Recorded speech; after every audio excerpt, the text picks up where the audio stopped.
اے خدا، انسان اور کائنات کے خالق، میری اور اپنے ان بچوں کی آواز پر کان دھر جو جنگ و جدل پر ایمان و توکل رکھنے والوں کی وجہ سے دکھ اٹھاتے ہیں اور مصیبتیں جھیلتے ہیں۔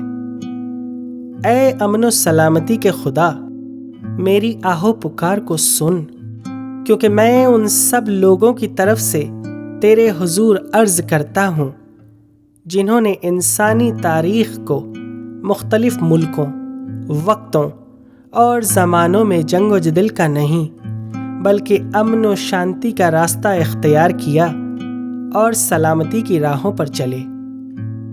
اے محبت کے خدا، میری آواز سن اور ہمیں فضل و طاقت عطا فرما تاکہ ہم ہمیشہ نفرت و دشمنی کا پیار و محبت سے، ناانصافی کا کامل انصاف کے تقاضوں سے، انسانی مصائب کا آپس میں سچی ہمدردی سے اور جنگ اور لڑائی کا امن و سلامتی سے جواب دے سکیں۔ اے خدا، میری آواز سن اور دنیا کو حقیقی امن و سلامتی عطا فرما۔ آمین۔